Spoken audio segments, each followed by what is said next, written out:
Hey guys, it's Michelle with Michelle Creations. Welcome back to my channel. Welcome if you're new here. Today we're gonna start part 3 of the Wicked Macaroni box, I guess is what I'm gonna call it.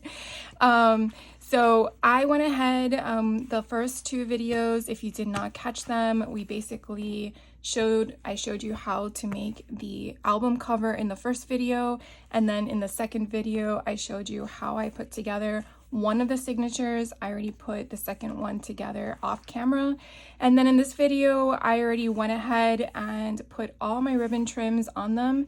I decided to go with the first signature being Galinda with all pink and black, and then the second signature being Elphaba with all green and black. So I basically kind of like determined how I wanted it to go based on how many pages I had, and it turned out that the second signature had 24 pages, but the first one only had 21 pages. So I decided to take a few out of or 3 pages out of the second signature to make them equal, so now they'll both have 21 pages, and I'm just talking about like just individual pages, not back and front, so you can do the math. But anyways, what I decided to do was, again, just be consistent like I showed you in the last video on Friday. I pretty much pulled all my ribbon trim out that coordinated with the colors I was going to use, and then as I was using or choosing the pages to go with, I just chose those ribbon trims, and then I kind of used the same black ones throughout both signatures, so you will basically see that. But I kind of did like one knot and then one pink, I skipped one, and then did another pink, skipped one, then did a black, skipped one, did a pink. So I kind of did like a repetitive pattern. This one I'm actually counting as a page. It's a little tiny insert. Then did black, skipped one, did pink, skipped one, did black, skipped one, did pink. So I did 2 pinks, then a black, then a pink, then like I just altered it, so you can definitely see I just went with the different options. This one I skipped 2 and then did pink. So it's random, it's not consistent in regards to my pattern for the first signature, but I did keep it the same order for the second signature, and I do create to make it easy because we want to make crafting fun and easy and not complicated. So what I typically do is whatever ribbon trim I use on the same paper, I use on the other paper on the back. So you pretty much will see the front here, and if I were to take all of this out, you're not going to see the ribbon trim until you go to the other side. So the back side, but technically I guess the front, because when you see it like this, you're gonna see this wonkiness, and I tried to get better after the fact. But you know, it's not to be perfection, it's just to be fun and enjoyable. I did choose a black threading for everything just to be consistent, and so that's typically what I do, is just choose a color. But here we definitely have the green, which is going to be the second one. And again, I just went through whatever green I had. And so you will see some are bright neon, some are transparent, some are, to me, the real Elphaba green. But I just kind of wanted to kind of like play on it. I wanted to put it on the dictionary paper, but I thought it would be different to put like a pull tab kind of thing. Again, it's to play with it. It doesn't have to be a straight line. It could definitely be half the page if you have a ribbon you want to use that's not the full length of your page. But I just went with the flow. Whatever had pockets that didn't have ribbon, I did just use regular adhesive glue. I did not sew it. I feel like the adhesive glue would be enough. And then that pretty much just, you do the same thing on the other side. So those are our 2 signatures that we put together. If we put them in the enclosure, the cover that we created, you kind of see this beautiful fun color. I don't know, you want to call it a fidget. You basically just play with it, but it's beautiful in my opinion. So what we're now going to do in this video is adhere the signatures to the spine.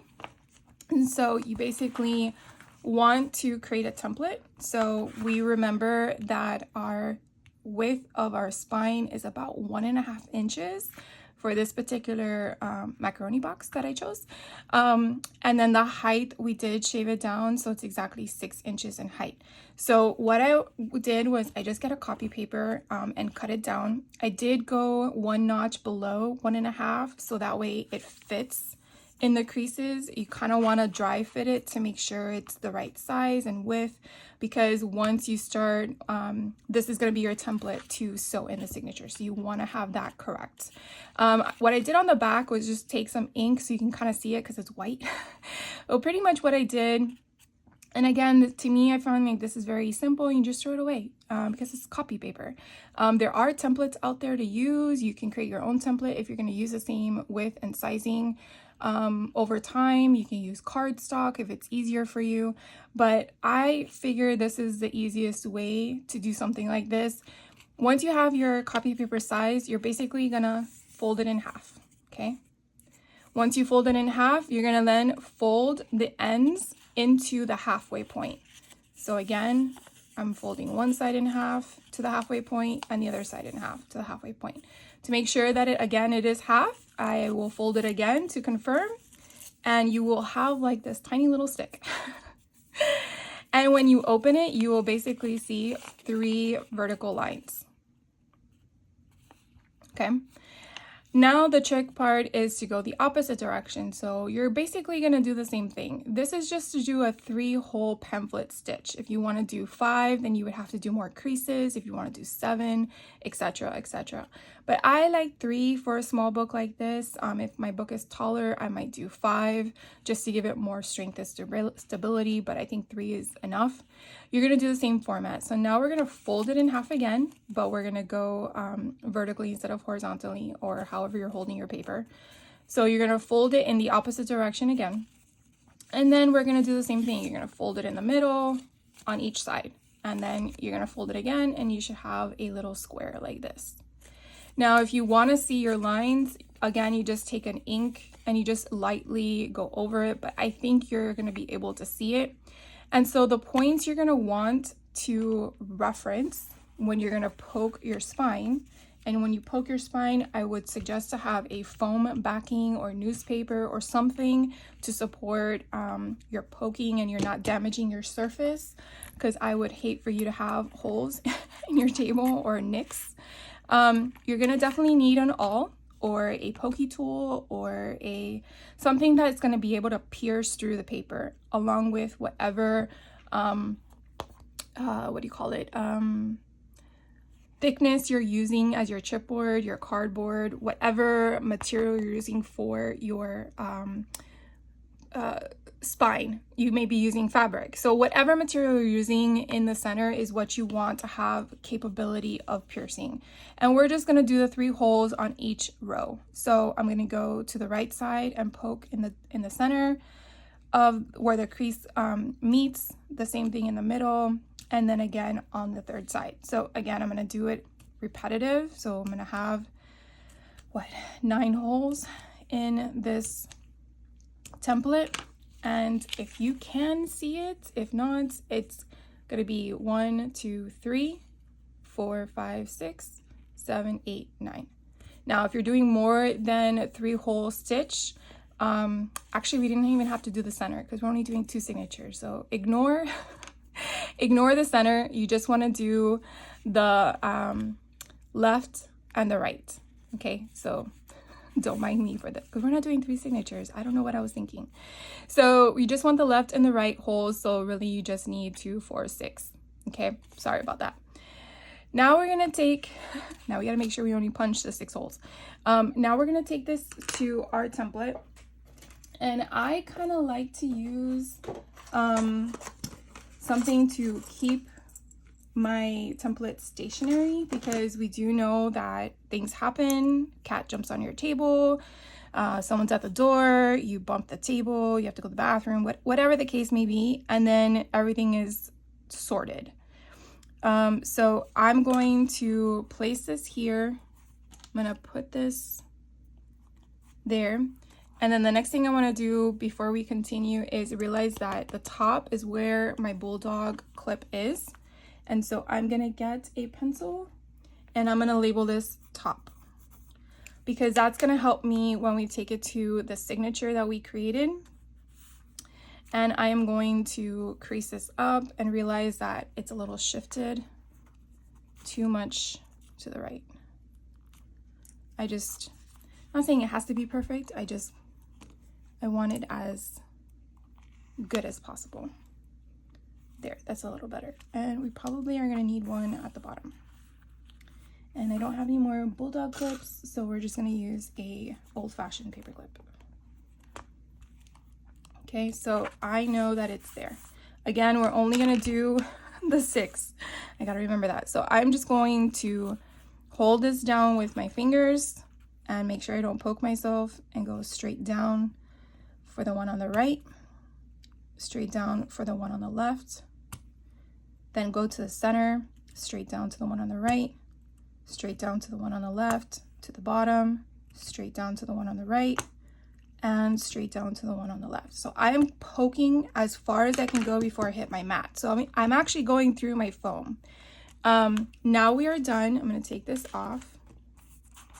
And obviously we can't see on the glitter, but we can see on the other side. So on the other side, we do have it centered there where we're going to have our 2 signatures. So the next thing we need, which I did not get, which I will see if I have, is your threading. So the threading, I want to do black. So let me see if I have black. Give me one quick second. All right, I found some.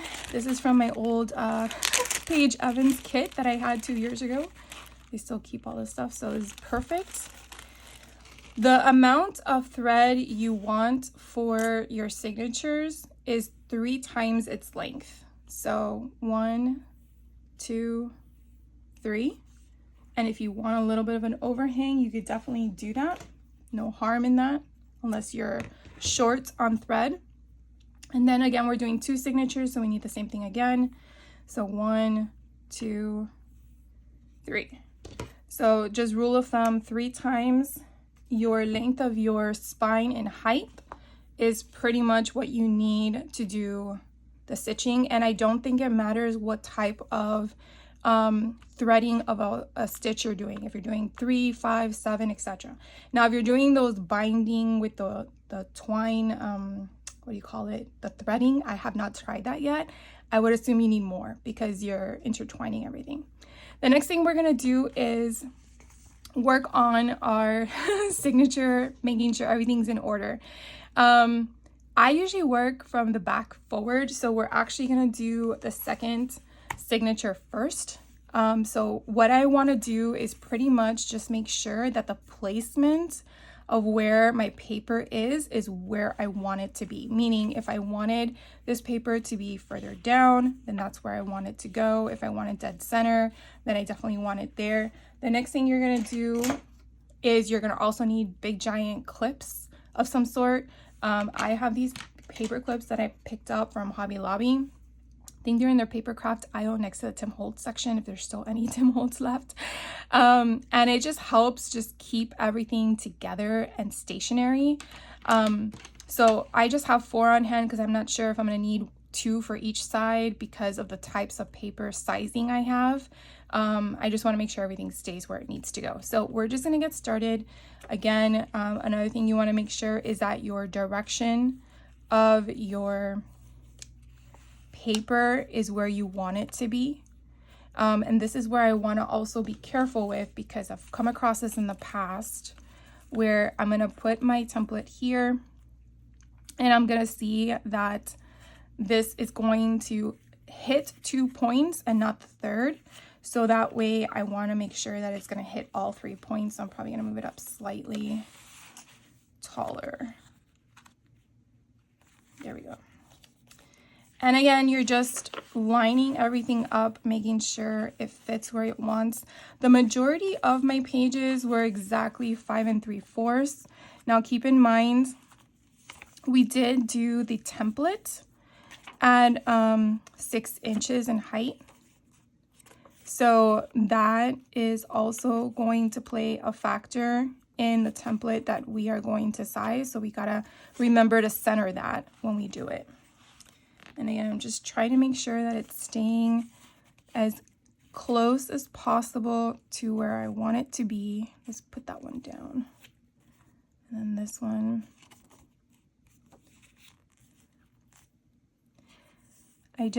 To me, I don't want having, because once you go down, then everything else that's off in the sizing is going to shift down, and we don't want that. So I want to make sure I have it all lined up where I want it. So I'm basically holding one side with both hands as I'm gathering, and that kind of helps me have control over my paper. I do like having a assortment of sizes. Again, that's just the way I think and work, but you obviously need to do what works for you. So now we're getting into the middle, and here I have all of my paper. So I'm going to take the big giant paper clip, and I'm going to actually go as close as I can. And you definitely want to keep your binding closed, because I've discovered that when you poke the holes to go through, you want it to go in the center of your crease, and when you have it open, sometimes the center gets shifted.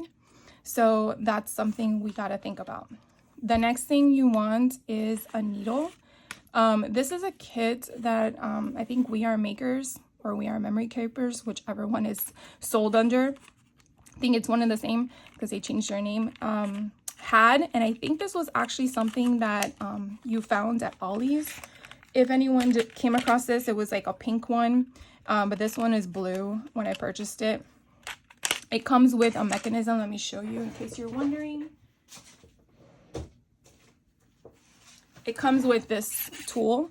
So this kind of is like a whole kit. It's the foam, this, and then the little pocket thing.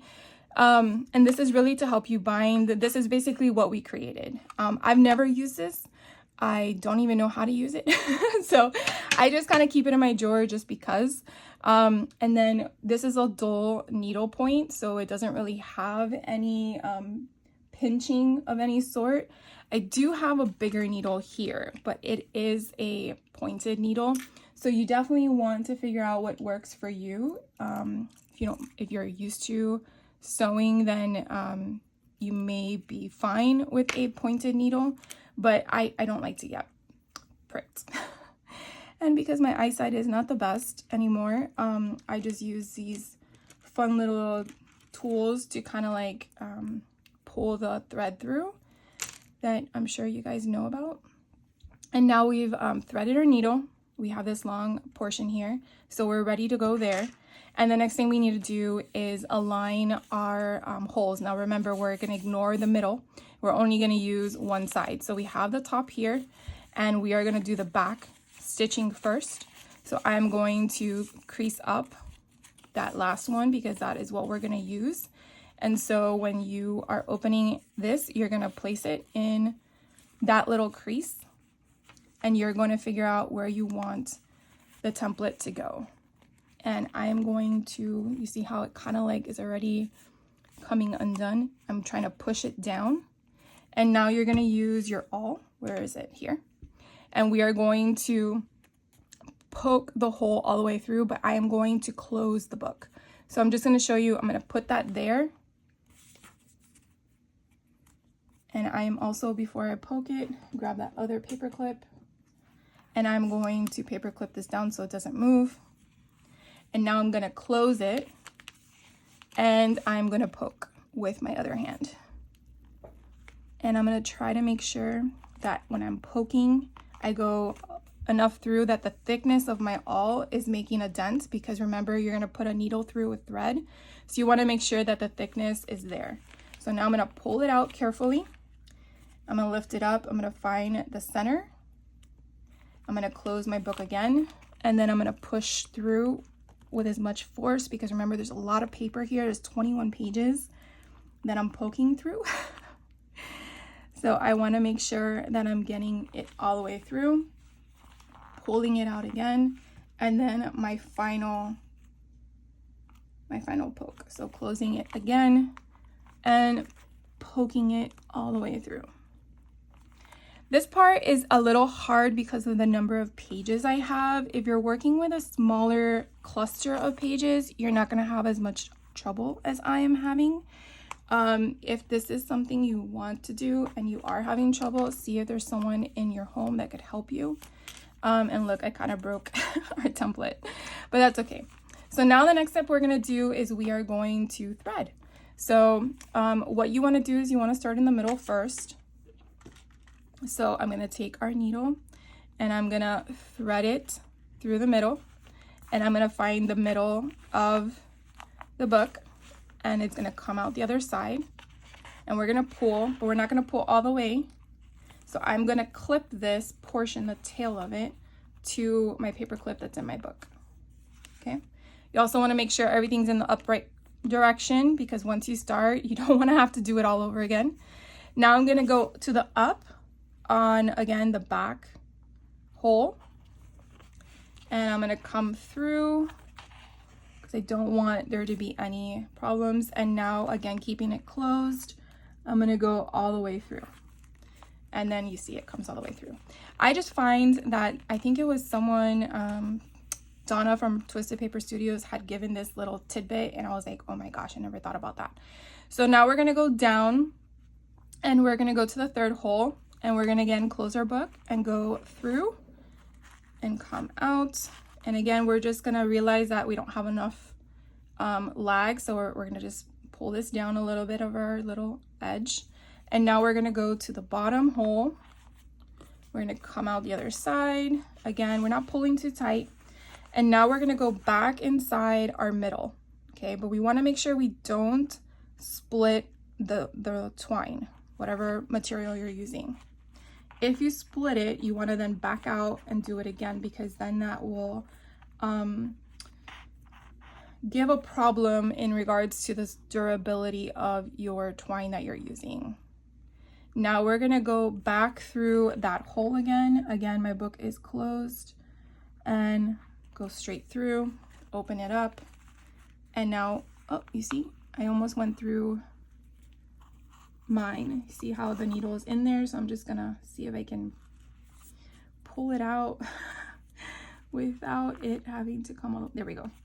And then I'm gonna come up, and now this is the part where you want to take it off the needle, and now we're going to pull it taut or tight, however you want to refer to it. All right, and so I want to make sure that my book is where I want it to be. We want to also check this side and make sure that we can't play guitar on it, kind of thing, but it's not too tight that it's pulling the book cover. And again, we're just going to pull it. Now what I do is I kind of go under one of them and get one of the strings to be on the other side. If I can do that, would be great. There we go. And that way I can make my knot. So again, I'm pulling it taut, and then I'm tying it. I do 3 ties. I don't think it matters, but I just don't know what it is about 3. So I do that. I leave my strings long. You can see how much length we have, because I like to add beads and stuff to the bottom. So now we are done. Hopefully everything stayed where we wanted it to go. We take these off. And now we can see we have our second signature in our book. And you basically have all of this fun stuff ready to go. So let's do the next one. Let's see if we can do it quicker. I never know if you guys want to see the whole process, or if this is something you're like, I don't need to see it multiple times. You definitely have to let me know, because I don't mind doing other things off camera and then showing you other items. So since I feel like we're already involved in the first one, I'm just going to quickly do the second one. I'm pretty much doing the exact same thing that we did. Bring that a little bit closer. I pretty much sized everything the same as the first one I did off camera, which was the one we just did, which was the second signature. There's no wrong way of creating things, especially when you start to create, you realize different things you can do, and it kind of stops you in your tracks and you're like, oh, we can do this better.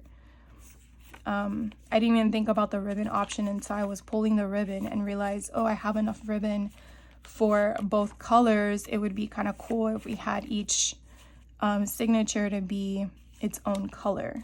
So again, it's just, you know, as you're working in a project, sometimes things come to your mind.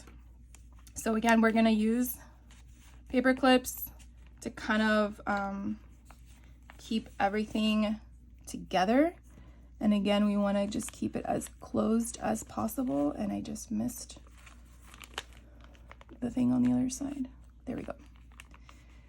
All right, and then I know it broke, but we're gonna still use it. So we want the top. I'm gonna open this up. And the reason why I'm going from one side to another is mainly because of the fact that you don't know if your hole placement has different alignment from one side to the other. And that is my reasoning behind it.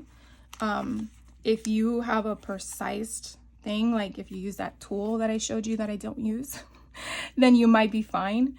But I can't. I don't know what it is. I just haven't figured it out. I guess I didn't have any time to figure it out. But also I feel like it's kind of hard to put a book in that thing. I would think that that's more designed for like traveler's notebooks where you're doing the binding of the insert. And I need to get this in the hole. Come on. Let's see, the other side is better. When these start to fray, it kind of like doesn't work with you.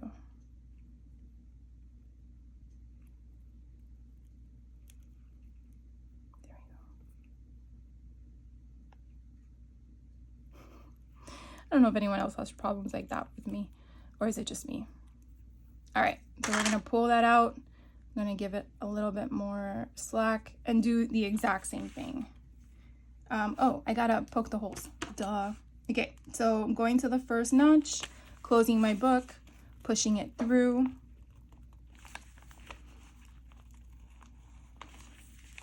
Pulling it out, going to the second notch, pushing it through.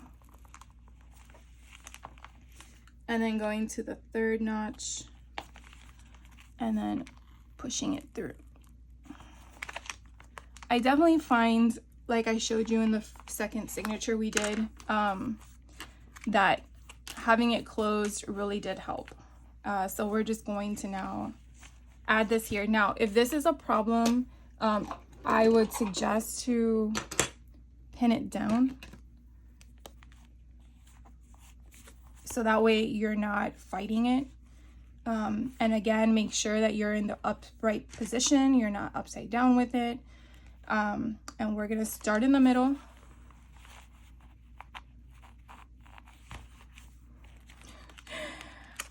Let's see, where is, I think it's right here. It's hard to see it with that glitter paper. All right, and then we're gonna pull it close, and then we're going to pull a little bit more out. I'm gonna put it on the paper clip. Again, everything is in the upright position. We're gonna go to the top. Pull it through. Again, the top again here, keeping it closed. Then we're gonna go to the bottom. Do you have to go straight to the top and then come down? No, you can go down and then go up. You just wanna kind of go in the same concept. Middle, either up or down, then across, then up or down, and then middle again. So hopefully that helps you. I don't think it matters which way you go. And then we gotta put it in the middle one more time. So this part is a little hard because you have it so tight up against it, but we're gonna try to make it work, and then pull. So now we are done with that, and we can get this, and then we're gonna do the same thing. See, that's a little loose. So we want, see, you have one string that's shorter than the other. What I do there is I will pull from one and then pull from the other. And then that will kind of like balance out the option. And then we definitely want to have one string on one side and one on the other. And I'm feeling it on the other side. And I don't feel any way to make music with that. So we're going to bind it again, 3, and then I have my strings going down. I take my paper clips off. Hopefully they're both in line. I take this one off from the back, and we are done binding it. So you could definitely see the inside. You definitely have your spacing. Like I kind of mentioned, you want to have that 1/2-inch spacing if you can, because that allows your signatures to breathe. It gives it space where you can add photos or journaling or anything you want. And then I you know, some of them are taller than others, and that's okay, but you definitely have all the fun things on the side. And now the fun part happens, in my opinion, which is the decorating part. So we do have a little bit of time left, unless you want me to let you go, and I'm pretty sure you probably don't. So I went ahead and I did some stuff off camera that I'll share with you. I made these cute little paper clips. I pretty much went through my stash to see what charms and items I had. I also went through all of the paper that I printed out, and I basically took a 1-inch circle punch. I punched out these little embellishments, and then I did purchase from Amazon last year all of these things. These are bottle caps, by the way. The ones I did choose were the ones that had the hole for a pre-made jump ring attached to it. They do sell them in different colors where they don't have the hole with the jump ring attached to it. It's just my choice because I like flair. So I thought when I saw these, I thought they would be perfect. I want to say that you have to purchase these items separately, meaning I got a whole bag of these. Let's see, does it say anything on here? No, it does not. And then a whole package of these. So I had to purchase them separate. I think the whole thing cost me like $30, which might be a little pricey if you only do this once. In my opinion, I agree. But I plan to do this on multiple projects in the future. So I've already done them on a few Halloween ones I did last year. So I will be using them. And so I like that it has that epoxy sticker that you can make a dome. If you don't want to purchase the stickers to put in here, you definitely can just use epoxy or resin and then kind of give that seal, or even probably glossy accents maybe might work too. But I haven't tried those, so I'm not sure. What I did do though, I just took a basic big paper clip. I took, what do you call it? It's glue, obviously, but you know what kind of glue I'm referring to. And I hole punched out the leftover glitter paper I had, and I pretty much put that on the back. I was thinking about doing some of the paper, but I thought the pink, sparkly pink would be cute. So I pretty much could just go in here, and again, the pink would be for Glenda, so that would be in the forefront. And then the green would be for Galinda. And so I would place these somewhere in here. I'm just choosing a random spot. Probably the cardstock. Let's do this properly, Michelle. Okay, so if we chose Galinda for the front, there were the cardstock papers that I did not put anything on. So those just have the pockets. And then for there's another one I have for Galinda, so we could do that here.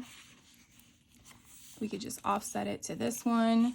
And that one has her little wand. And then if we go to Alphaba, let's see, we have her here. So we can definitely add this one in the center. And then we have another paper here, and we can put this one on this side. So those were a few things that I came across. So you could definitely see how it's adding to it. And you could, again, move it wherever you want. But who doesn't like fun bling, in my opinion? So that can be played with. Then the other thing I thought about as well was that I have all these fun overhang ribbon. And the best way for me to think about blinging those out is taking a light bulb paper clip. You could find these in multicolor, silver, different metals. I just have these for my business that I use for my labels for washing and stuff. So I'm like, I have so much of them. So what I did was I just took these cute little beads that are charms. I believe these are from the Tim Holtz line for assembly, I think it's what it is, that I had picked up a while back. And so I just thought it would be kind of cute to add some fun dangle. And then it also comes in a package with this cute little stone in it. So if we just take this and we just pin it, and let's see if I can get that pin in, and then we just secure it. It kind of just hangs off to the side as such. And we can do the same thing to the green one. And I can place this in a different spot. And again, I'll just go up. And these can be interchangeable. You can move them around. Obviously, it will already have a little pin in it, but now you have this fun like dangle off to the side. Again, we as adults like to fidget with stuff, I'm sure, no different than children. So those were options I already came across. And then I did have some leftover pattern paper that I had printed that just didn't work out because it was in the wrong direction. So I went through some of my dies to figure out what would fit inside, and I was cutting out the traditional tag, and then I realized it was too tall. So I went through my stash, and I found these that are kind of neat. It gives you an option to journal in the back. So I did it where I took the pattern paper in one of the dies, and then the offset I just did in a cardstock white. And then I did 3 of them, and the die that I used for this one was the All in Create number 26. So it's the front and the back that you just layer, or you could just use one of them depending on how thick your cardstock is. And so these will kind of just live in one of these, like this one here. We could kind of put Alphaba in there because it contrasts with her, and they fit perfectly. And then we can go to hers and find one. Let's see, where is it? Oh, look, this one, we can put this one in here because it's not an Alphaba one, but we can do that one. I guess she didn't have a lot of pockets. I thought she did. Let's see.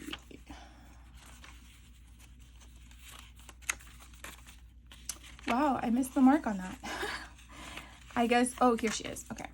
So we can do this one with this Wicked in the back, which I think is kind of cool. And then this one here, we can put one in hers here. So you see it does overhang, but since we have all of this already, you know, it's fun. So I am going to continue on decorating. I want to do a dangle.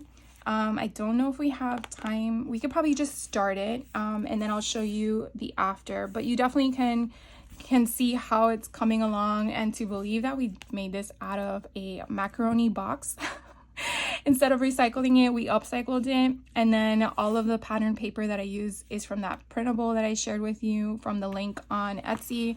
And then everything else, like the guts of it, like there's a lot of paper in here, guys, and it pretty much is just from everything I've been sharing with you that I've been purchasing along the way.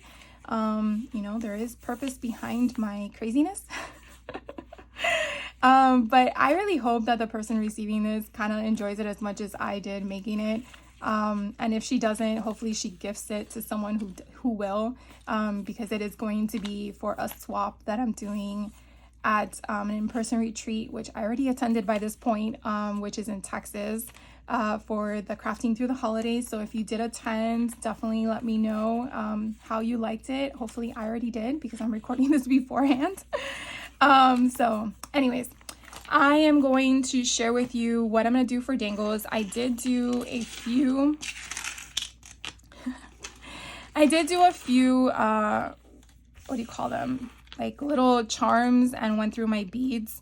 They're not perfect, guys. I am not a perfect, or not perfect. I'm not a person that knows how to do the the wire wrap beads. I do want to try that, but what I do want to show with you, in case you want to make the dangles from scratch, I do know that you want to get this Metal Gallery medium curb chain spool. I did get this from Hobby Lobby years ago. I did not pay $14 because this Metal Gallery would go on sale randomly. It is 5.5 meters. No, that's probably the length. I don't know what size this is, but you definitely want something where you can kind of see that you can fit a jump ring in it. So whatever sizing that works for you. The next thing you want is a tool to cut the metal, because you definitely have to shorten this. You can't use the whole entire string. And I really just go probably 2 inches. So if I put this on my mat, you know, even 2 inches is kind of long because this is a small book. So I might go 1.5, and I will just find the little notch. And then again, you might need force for this, and you just pinch it and it opens, and hopefully it comes apart. And it did not, and I have to do it again.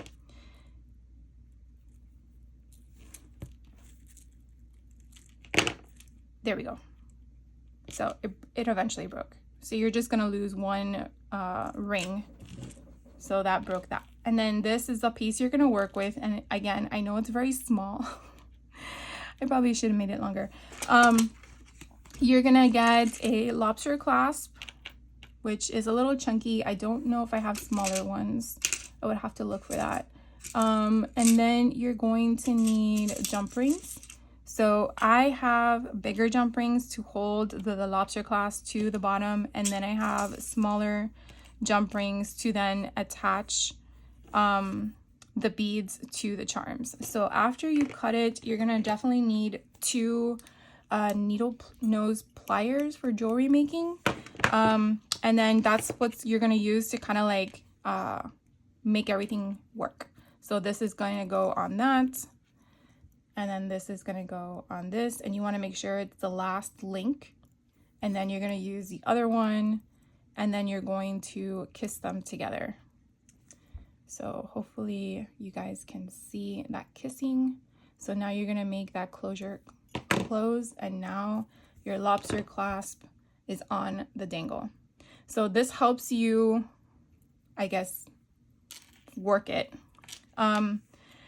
I don't know how we're gonna attach all this, but we're going to figure things out. Sometimes I move things around as I'm making. I really feel like it needs some fluff in here. And I don't know what to put at the bottom. I feel like I need to go through my charms again, because I did pull the charms that I was gonna use to the little embellishments I made, all of these charms. I was actually gonna put in this, and then I'm like, oh, but I like it in this. So we'll see what I actually end with, but I kind of want to just share with you kind of like my thought process in this, and it's basically just figuring out where things are gonna go. This one here is pretty chunky, so I might start putting that at the bottom. So you're pretty much going to figure out where the opening is, and because these sometimes come closed, and you're just going to carefully see, it was at the bottom. You don't want to bend it too far back. You just need enough for it to open. And then what I do is I'll take where I want it to start. Sometimes I start at the bottom, sometimes I start in the middle. There's no right or wrong way. And then I think I'm gonna go with this one here and see how it starts. And now I'm going to close it.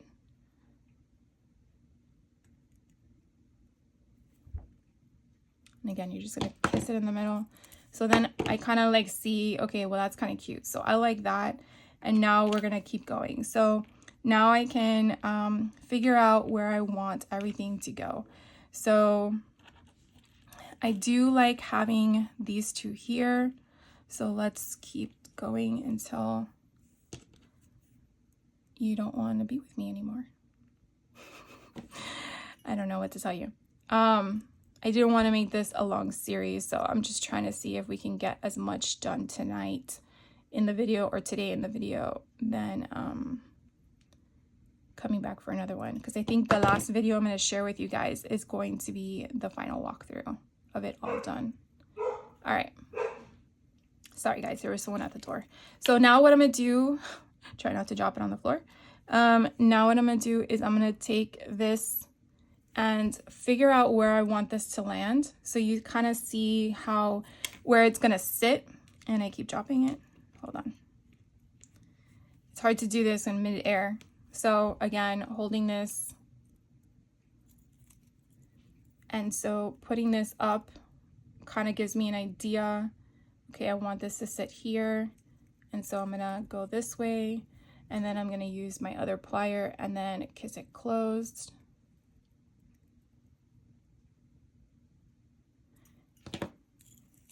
So now if it's sitting, you can kind of see the side dangle. So now I'm going to do the same one and go up one for the pink one. And again, these things are so tiny. Oh my God, I can't even lift it with my finger. All right, so trying to figure out where the opening is. And it's right there. Come on. And then we're gonna get the pink. And then we are going to figure out, I want it on this side. And I'm gonna put it there.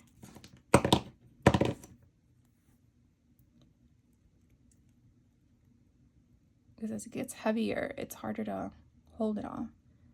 I wanna say that is closed.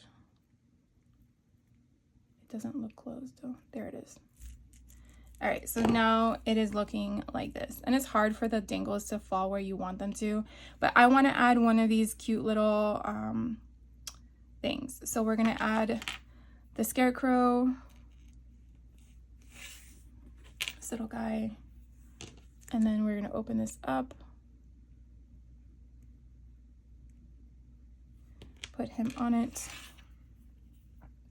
And so you're just going to go through this process, choosing your beads, choosing what you want it to go, where it lays. If you don't like where it lays, you could always take it off and reposition it to something else.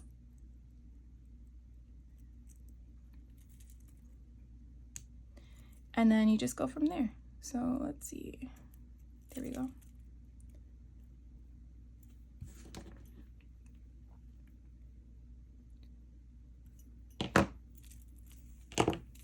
So it's coming together kind of cute. So I'm going to let you go now, and I'm going to finish this off camera, get all the ephemera in the book done. And that way I will see you, I guess, back on Wednesday for the final walkthrough.